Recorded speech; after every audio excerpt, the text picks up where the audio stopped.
Good evening, and welcome to the Burlington City Council Primary Candidate Forum conducted by the Chamber of Commerce Government Relations Committee. My name is Brandon Orth, and I will be your moderator this session. Our timekeeper is Chad Bird with the Greater Burlington Partnership. In the interest of time and fairness of the other candidates, I'm going to ask each candidate to observe, signal, and stop your response when time is up. This forum will consist of questions, and each candidate will have 90 seconds to respond. Candidates have not seen the questions in advance. We will rotate candidates answering each question first, starting with the candidate on the left and moving to the right with each question. Candidates are seated in alphabetical order. To my right, I have Jon Billups and Cevin Cox. To my left, I have Robert Gerritsen and Annie Wilson. Candidate Jerry Johnson was unable to join us today due to previous commitments. He did not provide a statement. Let's get started by having each of you introduce yourself and share why you are running for a seat on the City Council. Jon? Oh, I thought you were starting left to right. With the questions. Oh, with these questions. Okay, thanks. Sorry, don't count on my time. Okay. Jon Billups. I've been on City Council for 8 years now and 6 years as mayor. My family history is I was in a family business for 38 years when we came back to Burlington after being born here as a kid. After that business closed, I worked for the Hawkeye, and then I worked for Pritchard Broadcasting for a spell, and then I went to Notre Dame, where I am currently employed as the Foundation and Development Director, and I also work at Bluff Harbor Marina. That's one of my fun jobs, and then the city, being on City Council. I really contemplated whether running again, because this will be my third election, and I thought that we have a great staff in place, and I feel we're heading in great directions. We've made a lot of progress over the last decade, thanks to previous council and previous staff and current, and I'd like to see that continue. I got a couple of tasks that I'd like to see completed that we've started on my watch, and then also some long-term planning that I'd like to see resolved before I go. So, but I'm thrilled to see 10 candidates for 3 seats. That's always good. There's been years when I was, as a council person, was beating the bushes looking for candidates. So thank you all for running. Thanks. Good. Cevin Cox, my wife and I moved out here from Utah, California about 7 years ago. Weren't a big fan of the politics out in California. Living here in Iowa, I worked for Walmart, Dollar Tree, and Lowe's, and currently I own my own tattoo shop.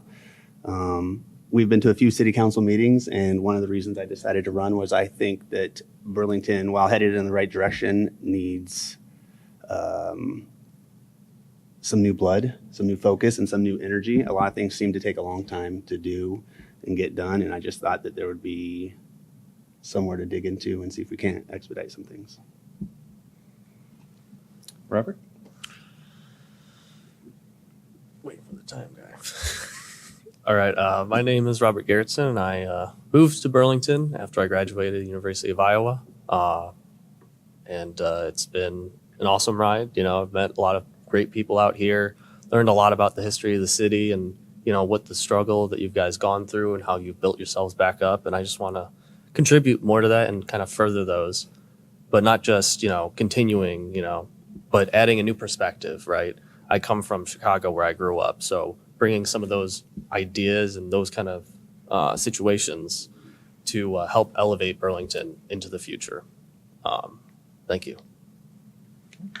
Annie? Yep. I'm Annie Wilson, or Antoinette Wilson, as you'll see on the ballot. I was on the City Council previously from January 2016 to December 2019. And for the last 2 years of that, I was Mayor Pro Tem. I was, I think, I know I was the youngest female City Council person at that time. And then I was called back again in 2023 to serve for a little bit to kind of a stopgap, so there didn't need to be another election, which we know can obviously cost a lot of money when it's a one-off situation. I was asked by quite a few people to run again. to run since the end of my last service in 2023. I believe that I can kind of guide people to a common ground and to be able to figure out what the best answer is for Burlington. You know, I was born and raised here, and I feel like I can be really in touch with the vast majority and those who don't often get a voice. Thank you.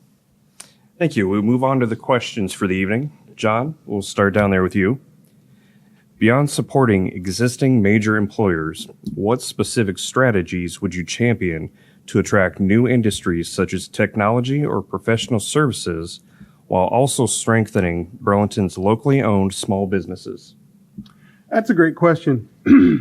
I think first and foremost, one of the responsibilities of council is not only to enforce the rules and the ordinances, but it's also to know when to get the heck out of the way. One of the things I'm most proud of, and we did for the meat stick manufacturer, Western Smokehouse, is we did a keys to the city approach. When they were interested in the community, we brought in everybody that they would need to speak to from the city. So it'd be a one-stop shop. We could answer all their questions at once. We've done that also on a business development downtown, trying to get all the answers in there and showing that we are willing to work with the potential employer, the potential developers. I think we do have to continue to reach out to new and different industries. One of the things we're working on now is we've opened arms to a plastic recycling center, and we've really worked hard at trying to answer their questions and encourage them to come to Burlington. That could be a great thing for Burlington as far as jobs and industry and future growth. Lastly, I think you also have to protect the jobs you have here. I've worked very hard. In fact, Matt Rinker, our House rep, said that I was one of the few small town mayors that's willing to take on a big corporation when they're threatening to close a plant.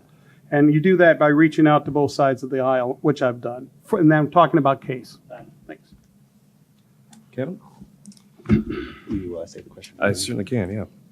Beyond supporting existing major employers, what specific strategies would you champion to attract new industries such as technology or professional services, while also strengthening Burlington's locally owned small businesses? So I think something that would attract small businesses is cost. Obviously, property tax is massive, and if we could lower costs for businesses, that's attractive to new businesses. I think Burlington has a ton of undeveloped properties that need to either be leased out, loaned out, or sold, which would excite new businesses and buyers. I like welcoming new companies, but I think we should be aggressive and go after companies. What does Burlington want? What does Burlington need? Let's go after them and get them and welcome them.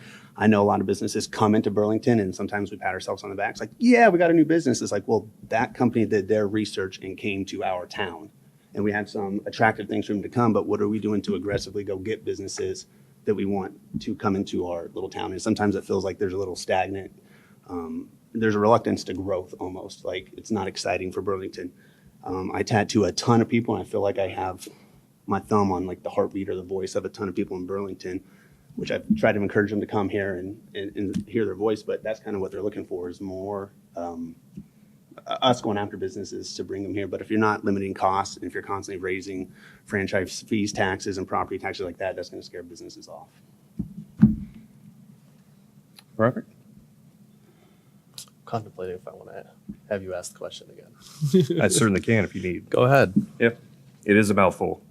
Beyond supporting existing major employers, what specific strategies would you champion to attract new industries while also strengthening Burlington's locally owned small businesses? So what really speaks out to me in that is communication, right?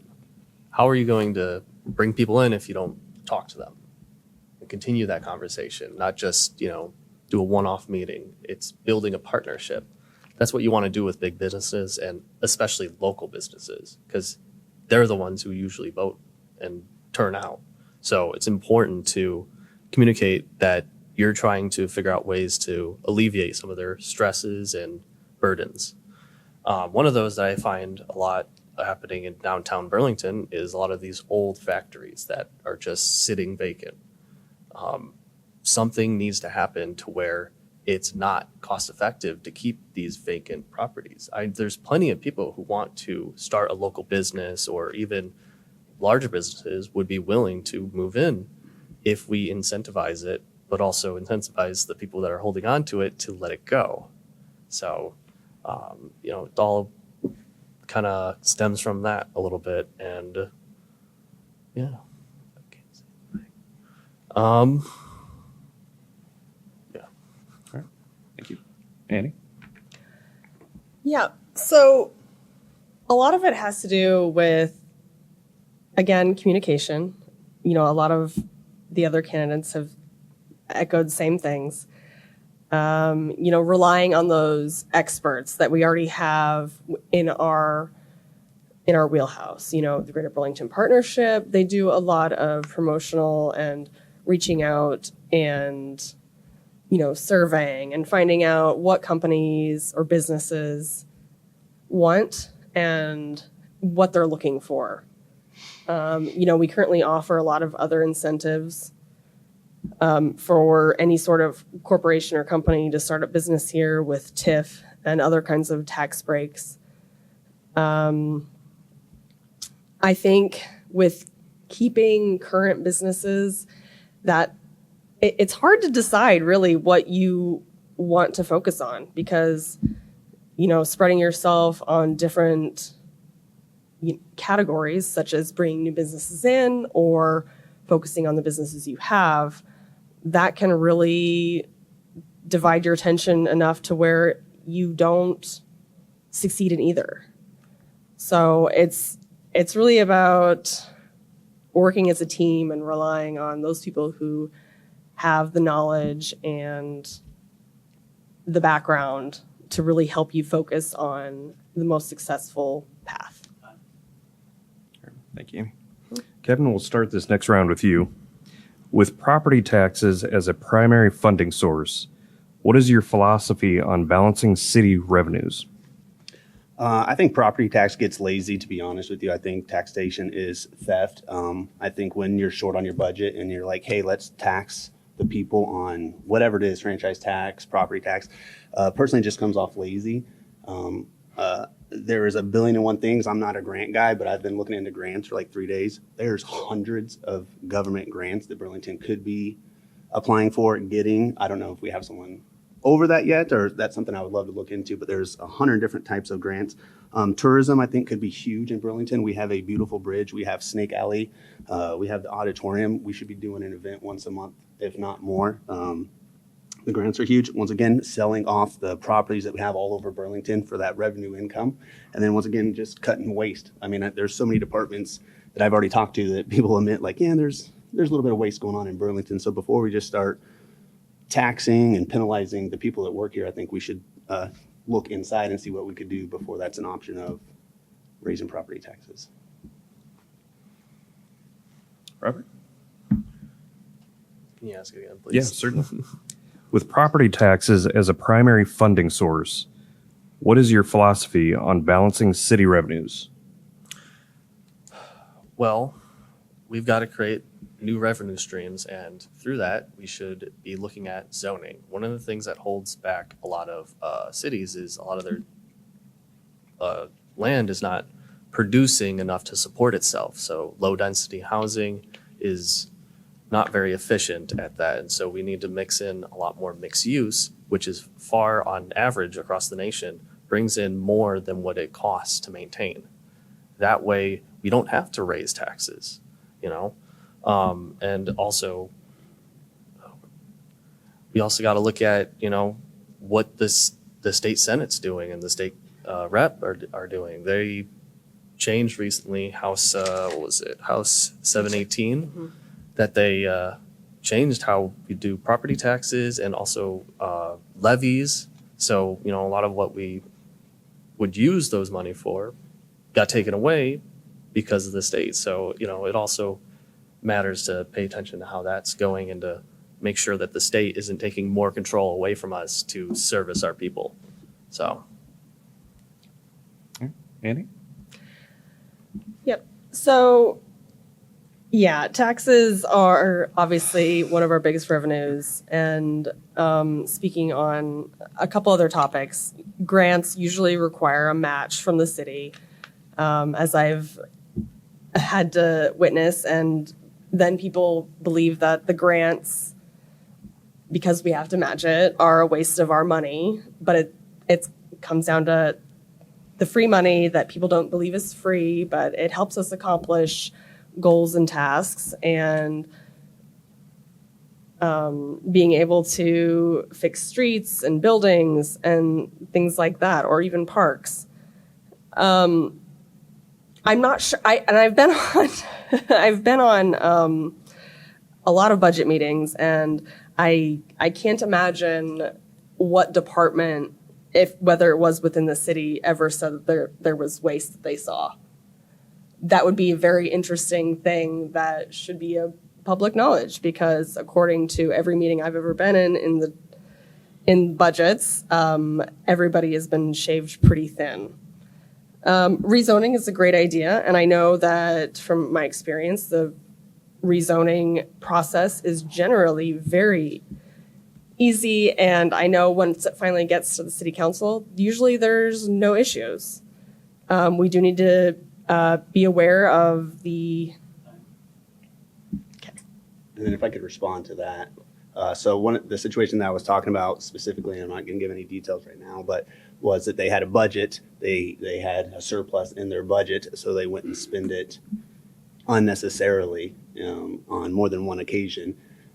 And that's exactly what I'm talking about. So that kind of stuff does happen. I'm not saying it's theft, but if you have a budget and it's a surplus, if there's the right person in place going, hey, we got something we're giving back to the city. We have a surplus here.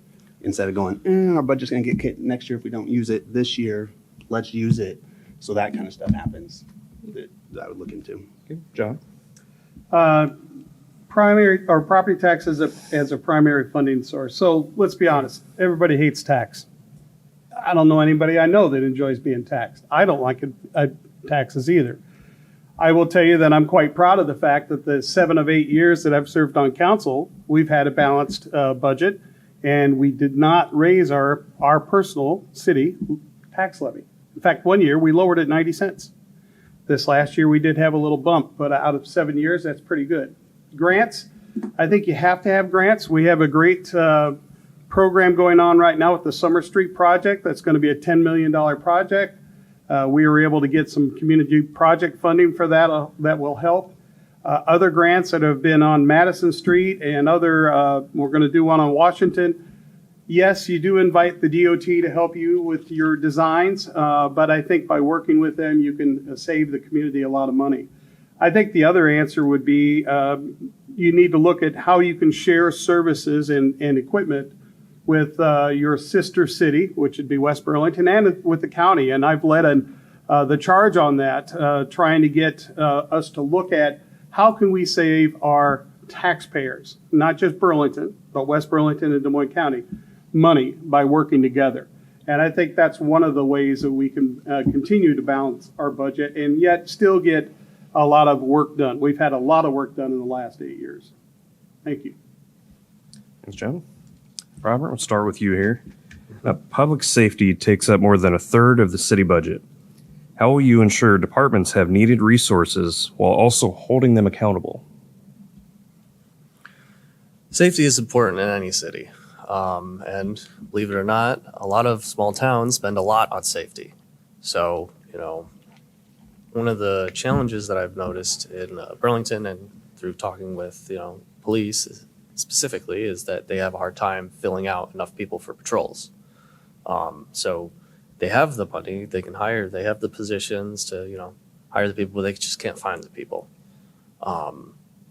Maybe we can look at ways to use that money instead, since people aren't filling those roles. Maybe we can add in other kind of like public safety resources to further the safety while also using already existing resources that is going untouched.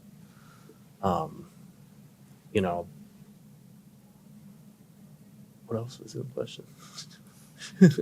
How will you ensure departments have needed Oh, yeah. resources while Yeah. also holding them accountable? Yeah, well, accountability is an important thing, and right now, through the budget and making sure that we're not overspending on things, we're pretty accountable. But it's also important to make sure that they're not doing anything that you wouldn't like. So it's important to work with our attorney to make sure that people get the representation that they need in any kind of situation. Andy? Yep. So, yeah, those are the two departments that are chronically understaffed. I feel like are often, police and fire. And I know that there's constantly advertising for openings and things like that. There could be opportunities for us to reach out to local high schools and colleges if we are not already doing that, to maybe be more aggressive in that manner. And as far as accountability, I think that we do a pretty good job of taking accountability for as far as budget goes, and then also for any sort of complaints and things such as that. I know there's always room for improvement on that front, and I think it's important to listen to all reports from both civilians and staff. And I think that we can always improve from listening to all sides. Thank you. Public safety is crucial to Burlington, and I would say that probably, yes, it is our most expensive asset, but it's worth every penny. We are really working hard on bringing our salaries up. We went beyond the negotiated contract this year to try to bring that up to show our staff, because we know we're behind, show that we know where we're at and we're working on it. We've got some other things that we are negotiating with right now that we can't really talk about it, but I think once we do it, you'll see it really impact our employee retention. I think the other thing that we can do as a community, because a lot of people love living in Burlington, is also foster leadership development, and we do that within our departments. If you look within the Citizens Fire Academy or the Citizens Police Department, those are run by officers and men and women that are coming up through the ranks and developing into leaders for our community. Now, the danger of that is we do a pretty good job of that, and they may leave us, but that's a danger you take to have a better staff. So holding them accountable, I have found both the fire department and the police department have been really forthcoming in their dealings. And one of the things we've changed is we're informed of all their purchases, even if it's below their stated limit. So they inform us and keep us going. Thanks. Good. You say that question. Yeah, sure. Public safety takes up more than a third of the city budget. How will you ensure departments have needed resources while also holding them accountable? So when my wife and I moved here 7 years ago, it was kind of called the Wild Wild West Burlington. We knew a lot of people were moving out of Burlington. It was violent, especially in the area that we decided to buy a house. In the 7 years we've been there, I just pulled stats the other day. It's gone down almost 2 to 3% a year for the last 7 years. And last year was one of the biggest jumps, down 23%, which is phenomenal. And we feel it as well. Like, we love the direction Burlington is going with safety. It's actually one of my top 1-2 priorities for running for city council. I talked to a lot of police officers. One of the things is the retention rate is low. Some of them had, they think I was a little loose on like some of the drug laws and repeat offenders, and constantly, people not being held accountable for the crimes that they are committing, which kind of breeds that vibe in Burlington that you can kind of get away with stuff. The other thing they have concern is, and when they're on shift, there's not enough of them to back each other up. On night shift, there's numerous times there's 4 or 5 of them out at night. They don't like that. That's hard to retain a police officer when you're not filling all the staff. And I know we just gave them a raise. That was the other thing. Some of the rates were really low for surrounding areas. I know a lot of them are leaving because they're like, oh, I can do the same job somewhere else. But just backing them up, making sure the Attorney General's backing them up on the people that they are busting, and getting rid of the drugs, not 4 times, 5-time repeaters, busting constantly, because that's really driving a lot of police officers crazy. Thank you, Kevin. Annie, we'll start with you. Amenities like parks, recreation, and the library are critical to resident satisfaction and workforce retention. What role should the city play in supporting these needs, and how would you balance them with core services like streets and public safety? That is a question for the ages because, as evidence, there is not enough money to go around. The library has been historically underfunded and relies on the Friends of the Burlington Public Library for a lot of the funding. And through the generous donations, they've been able to continue a lot of different programs, which has benefited every age of every person who lives here. Yeah, and we have an amazing park system and rec system, and those are all very vital. Those are, while yes, public safety is vital, also so is recreation and being able to enjoy your downtime. And it's hard to quantify that kind of funding because as long as I've been involved in politics in Burlington, there has always been some pretty vocal people about why are we, cut the library, cut the parks, cut the rec. But without those amenities, businesses don't come here, people don't stay here, and children have nothing better to do than, turning to drugs and crime. So I think it's important that we find a balance. I'm going to ask you to reread that one. Certainly. Please. In regards to parks, recreation, and the library, what role should the city play in supporting these needs, and how would you balance them with core services like streets and public safety? Well, we have to support them because we own them. So we run the Parks Department and we own the library, and so we need to support them. We support them by working with the various groups, like the Friends of the Parks, the Friends of the Library. I think that those amenities help you with your employment situation. They help you, as Annie said, with your youth and things to do. The way you get there is by proper planning. We put in the $2 million playground project out of Dankwork, which is an all-inclusive family playground project, and we were able to do that through fundraising, grants, everybody coming together to work with the city to bring that in, and now it's a huge amenity.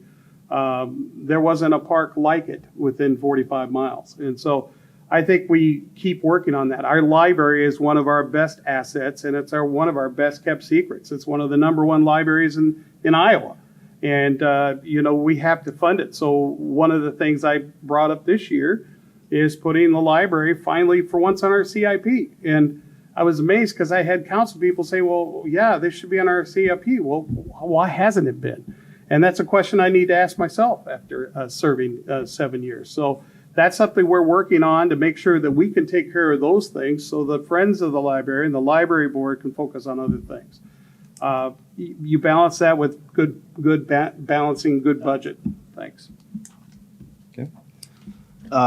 We absolutely love the library. I think Burlington has one of the greatest libraries. We've been around a bunch of different states. My wife and our 5 kids go there at least once a week. Same with the Dankworth Parks. We've loved what Burlington's been doing. I think the parks, recreation, the library needs 100% of our support. I think you're absolutely right. It is our best kept secret. I mean, they have brand new movies, DVDs. I've talked to people about canceling their Netflix subscription. You go to the library and get movies that just came out. Constantly great staff, computers.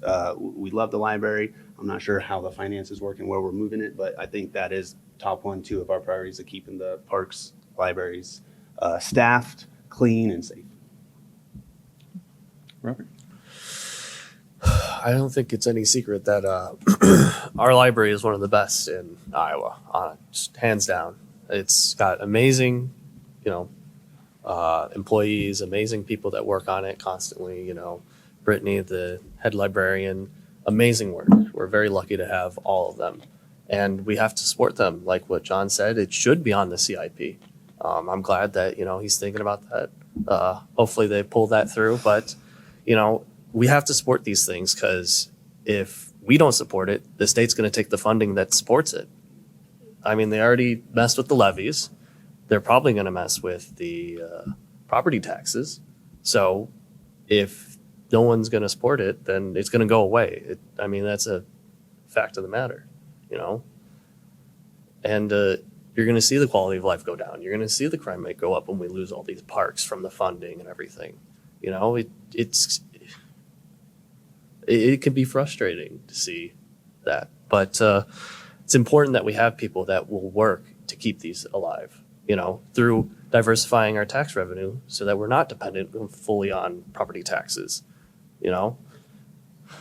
It's important to have these things and to support them as much as possible because that's what makes Burlington Burlington.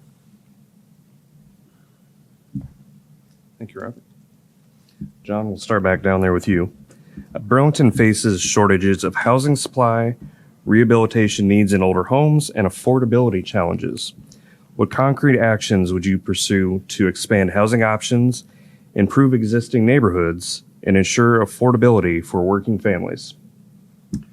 Well, we've already have one of the more aggressive tax abatement programs in the state for new housing development as well as housing remodeling. So, and we've changed that in the last few years to that aggressive profile.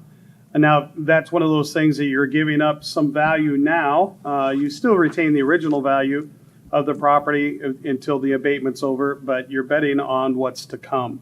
I think also trying to be as accurate as we can with our codes and ordinances so we make sure there's no conflict for when a developer comes to town and wants to put something up. They shouldn't have to guess what Burlington's codes are. And I think we've done a really good job of cleaning those up.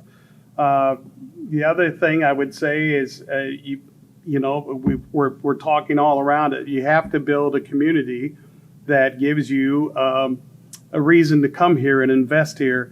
And I think we've been working really hard on that. We take over some buildings that are in very poor repair. The city does. We make them available to developers, and we've seen some really great projects come out of that. We also were targeted by the governor for about $1 million pilot program for Astonishing Heights to make those homes better. And if we weren't as aggressive as we were, those programs would not be effective. So we really got to take the brakes off. Thank you. Okay. Say a question again. Certainly. Burlington faces shortages of housing supply, rehabilitation needs in older homes, and affordability challenges. What concrete actions would you pursue to expand housing options, improve existing neighborhoods, and ensure affordability for working families? So obviously safety is important, keeping the community safe and costs down. I do think there's opportunity for low-income housing development in Burlington, not sorry,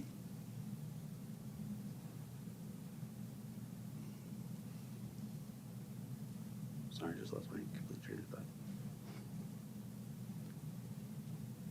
Say the question one more time, sorry. In regards to housing and affordability needs, what concrete actions would you pursue to expand housing options, improve existing neighborhoods, and ensure affordability for working families? So I'm not really sure about the affordability of housing, like what exactly Burlington's capable of doing that. I do know I talked to a lot of people saying that the rent is skyrocketing in Burlington simply because they can't get a loan from the bank. But these are people that are paying more on their rent than they would if they had a home loan mortgage. So I don't know what necessarily Burlington can do about that, but it would be extremely frustrating to be paying $1,200 a month rent while not being able to buy a house for $800-900 mortgage. So maybe some kind of financial classes that we could hold for the people of Burlington. I know I've talked to a handful of them as well. When people kind of understand their finances better, they can afford things they currently thought they couldn't afford. Robert? So, taking care of the housing is important. You got to have homes available for people to live in if you want to grow your city. And one of the things that we can do is we can change our zoning to the mixed use so we can get more developers out to entice them to kind of develop these, valuable land that's just sitting as a not low income, but a low density. It's prime real estate, and it needs to be flexible in allowing developers to come in and develop it and to create these opportunities to increase the housing market supply so that prices can go down. What was it, John? And also, affordability isn't just houses. It's your groceries, your doctor, all these things that you need to sustain yourself. And so providing alternatives to get those resources is important, like providing a service with the buses to get people to get to their groceries, providing those options so they don't have to depend on a car, because cars cost a lot. There's a whole other mortgage almost, and it's only going to keep going up. So it's providing alternatives so people don't have to use these expensive modes to get the basic necessities. Andy? Yep. I think a lot of, all three of these guys brought up some really great points. And some of them are currently existing. And maybe it has to do with how it's advertised or how the information is disseminated to the public. A little bit about, there's a lot of public transit. You can get monthly access to the buses and things like that. And I know that you can call and they will pick you up at a certain point. The mixed use is a great idea. And I know, such as like Tama 2, they have residential up top and then the first floor is commercial. And that's it's a great fun idea, especially for downtown. I'm not sure if we still do the block grants where if you and several other neighbors get together and decide to do some improvements, if you're still eligible to apply for those grants. Okay, I believe we are still. That's a good thing for neighbors to, get in contact with each other and be like, hey, I'm going to redo my driveway. Okay, I will too. We'll get a little bit of money and it'll save us some money on that. I think we have a lot of opportunity, I guess. Kevin? So many challenges from housing to workforce development cross city boundaries. What is the most pressing issue that requires stronger regional partnerships, and how would you strengthen collaboration with West Burlington and Des Moines County? So again, I was talking to a couple of first responders, and they feel spread thin. I don't know what the numbers are. I know we get some kind of money from the surrounding cities on services that we use for them, but it doesn't seem to be enough, and it seems to be a strain. I know we're trying to get a third fire department, which is currently a garage right now. I think that would be huge, especially if we could get the surrounding cities to pitch in, help out, and build a nicer, bigger fire department. Number 3, that I know a lot of people don't know, but we help out a ton of surrounding little towns, not just West Burlington, that first responders help. So I think just digging in, looking into that, and using the resources from the other smaller cities to make something like that happen. Thank you. Robert? Can you repeat the question? Yeah. Many challenges from housing to workforce development cross city boundaries. What is the most pressing issue that requires stronger regional partnerships, and how would you strengthen collaboration with West Burlington and Des Moines County? So, from what I'm seeing, especially in the state senate, one of the main issues that the city is going to be facing is funding. So the more that the state takes away from the city, we're going to have to make up that ground. And so that's one of the core things we've got to work on. And I think we can achieve that through, like I've talked about before, rezoning and everything, and enticing developers and developing land to, bring in more tax revenue. Another thing is also the affordability crisis that's not just facing us, but the whole country. And it's to tackle that, we have to work with, West Burlington and the county to, come up with ways to share resources like our bus network. Maybe West Burlington could work in partners with us, and maybe we could do a whole county transit thing. It's looking at ideas to help people afford their groceries. We all want food on the table, and we all want to be able to get to work to pay the bills. So it's just focusing on that and how we can better serve our community. Andy? I feel like a lot of times cities and communities can be very me. And I think it's very hard for us where we are now to hold that mindset, because I'm not sure how many people actually can point out the actual boundary line between Burlington and West Burlington. I often have to look it up and be like, oh, it's right here where the railroad tracks, and then it gets blurry again. So I think communication between all of the communities, the surrounding communities, need to open up their communications a little bit more. I know we've been doing a lot better lately, but there's always room for improvement. And I know that with how close we are, all of our resources and assets are used by every resident, and opening up that communication will only help all residents and all the communities that are in the area. John? Question again, please. Yeah, certainly. Many challenges from housing to workforce development cross city boundaries. What is the most pressing issue that requires stronger regional relationships? And how would you strengthen collaboration with both West Burlington and Des Moines County? Well, the issues are actually all of them. Housing, we all have a housing issue. Workforce, we all have a workforce issue, not just the city of Burlington, but employers. I think you do that by championing one another's successes. So we have some low rent housing options going on in town. West Burlington just opened up their Alice building. We have the Apollo that they're working on now, which would be low income housing for seniors 55 on up. Don't forget, seniors can work because we need them. They have some wisdom too. I'm one of them. Maybe not the wisdom part, but the age. So I think that's the biggest thing. Now, when I was growing up, guys, it was like Hatfield and McCoy is Burlington and West Burlington. I mean, there was almost feudal type things going on with the two communities. And I can see that that's changed. And I think what we have to do is celebrate their successes and communicate their successes. Same thing with the county, and celebrate ours. And we do those things together. We're all in this together.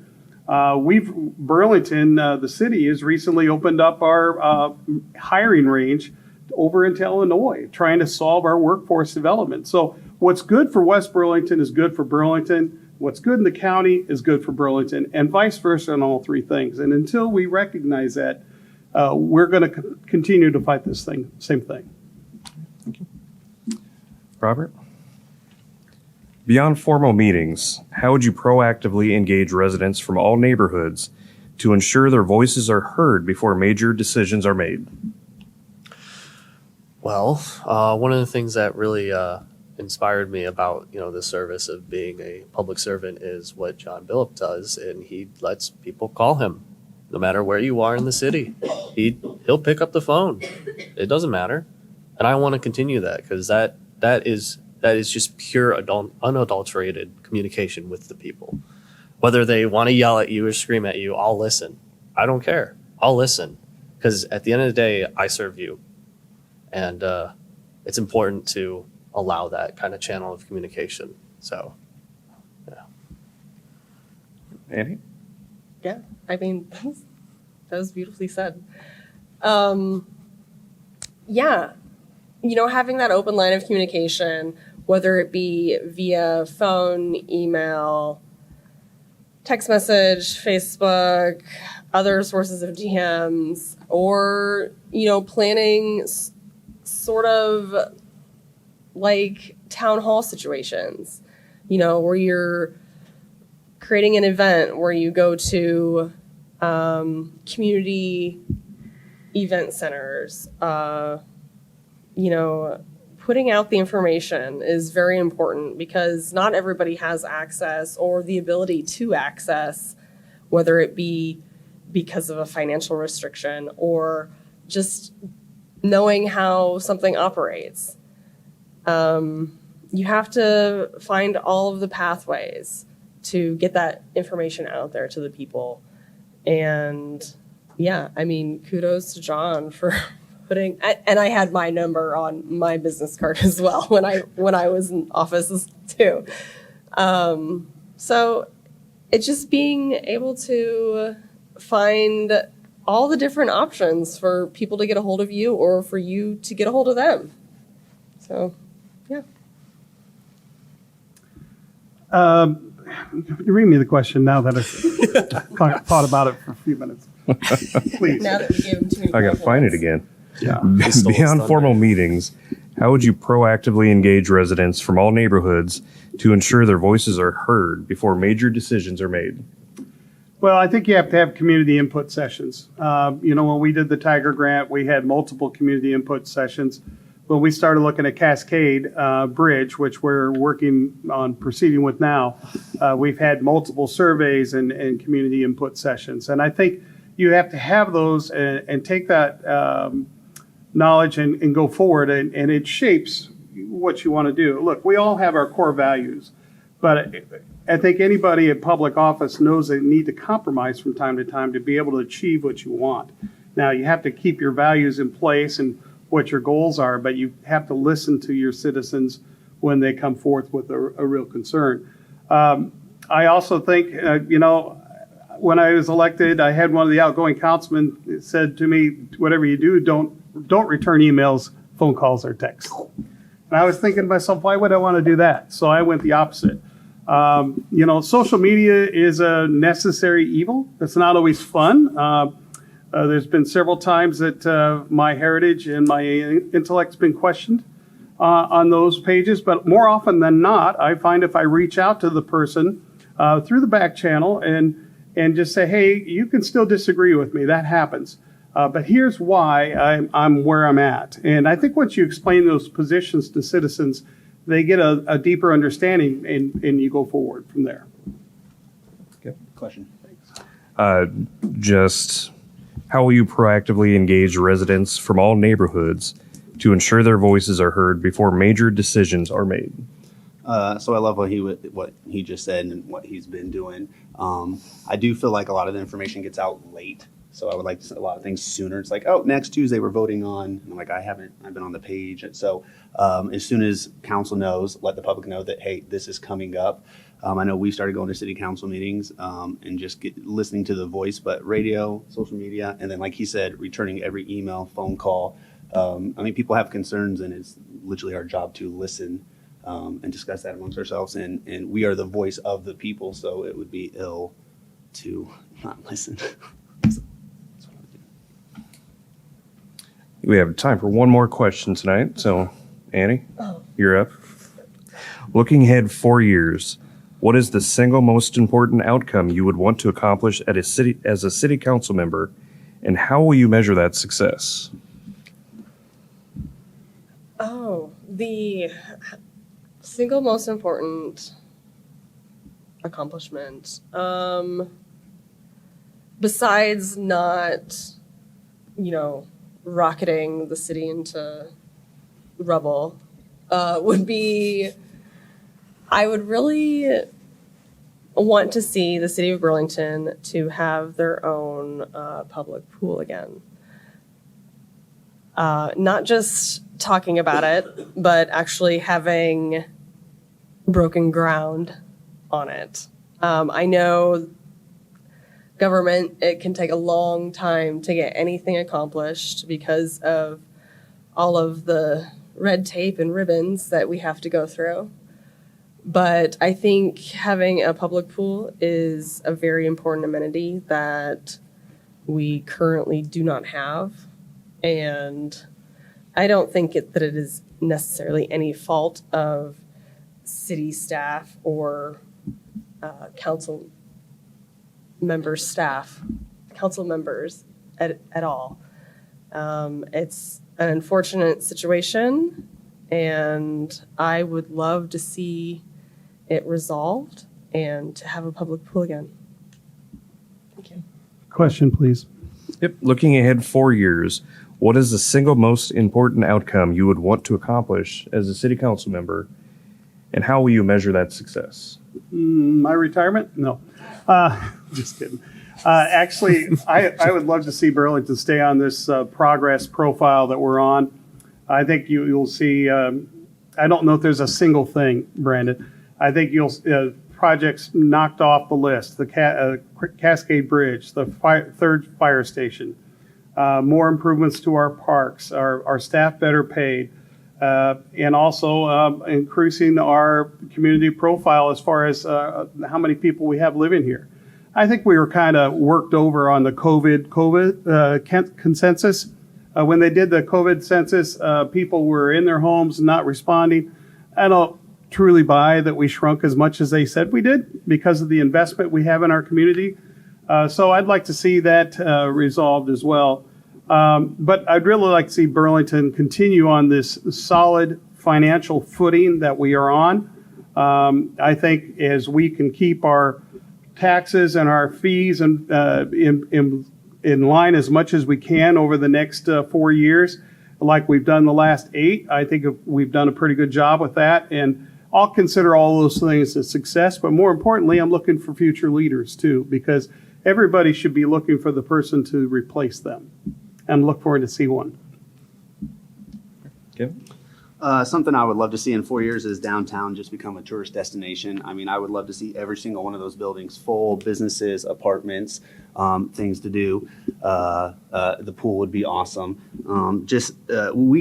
Side story, we have a friend that did an algorithm on the United States from Portugal, and they found 50 cities to live in that fit like 400 different algorithms. And Burlington was one of their 50s. And when they went to like some of the social media stuff, it had one of the most positive ratings on it.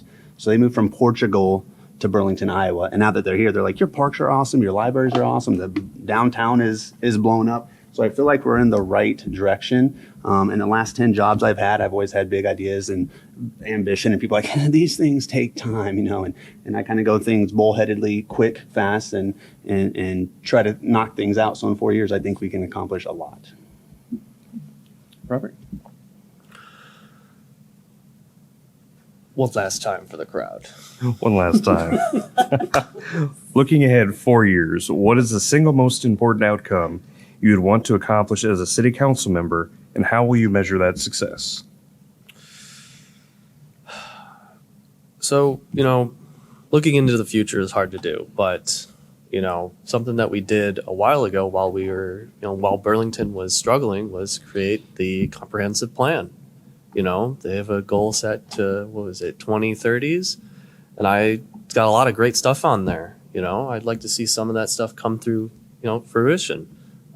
So just, helping us get one step closer to that end goal is kind of what I really want to focus on. And the comprehensive plan focuses on a lot of stuff, a lot of the stuff that we had talked about today. So just continuing to support that idea of a greater Burlington is really what I look forward to.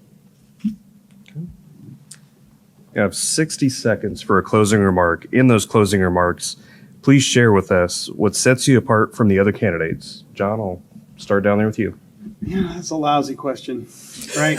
Because I think anybody that's willing to step forth and offer their services to the community has value and worth. So I'm not going to sit here and tell you that I'm this versus them. I feel that we all have good ideas, and we all have ideas worth sharing. And I would encourage you to get to know all the candidates. And afterwards tonight, I'm sure most of us will be around. You can reach out. You've heard these candidates, and I'm sure you'll hear the others. They reach out to you. Reach out to me, and we'll discuss items. So I would like to ask for your vote tonight. I will tell you one thing is I may not be the smartest man in the room, but I won't be outworked. I think we've demonstrated that. And I've worked hard to earn your vote once again, so I would appreciate your support. But I would encourage you to get to know all the candidates because we have some great candidates this year. Kevin? Again, I'm not going to say I'm better or worse than anybody else. I'm probably my own worst critic. Once again, I think I'm a blue-collar hard worker since I was 11 years old. My dad gave me a snow shovel in Minot, North Dakota, and said, "You owe me $10 for that shovel," and I've been working ever since then, and trying to instill that same work ethic into our 5 children. I want Burlington to vote for who they think their voice is going to be represented by. So if I'm wrong, I'm wrong, and I'm okay with that. If our ideas align, I'd appreciate your vote. My promise is that I want Burlington to be safer, more fun, like I said, more fun, and a lot of events, and just a destination that people come and want to spend their time, money, and maybe bring their family from Portugal and live here. So, thank you. All right, thanks, Kevin. Robert? There's a lot of great candidates up, and it's kind of an honor to be amongst them, especially Jon and Antoinette. Antoinette, yeah. And honestly, even it would just be a pleasure to work with them while also being on city council because there's 3 seats up. I hope I'm one of them. I'd love for you guys to vote me, but at the end of the day, all these people are really passionate, and I want to see them continue working with city council, even if they don't get in, because that's how you build community, and that to me is the most important. Indeed. Annie?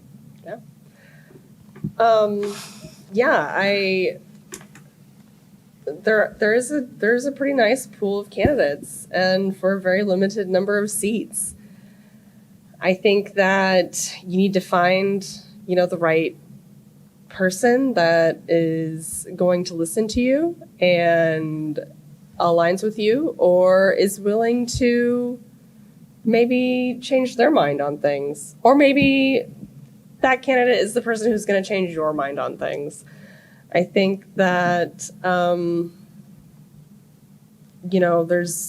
it's good to have a diverse pool. And I think that's what we have. And I just look forward to continuing to serve my community in whatever capacity, whether it's on council or on one of our great committees or commissions or boards that, the public is free to serve on as well.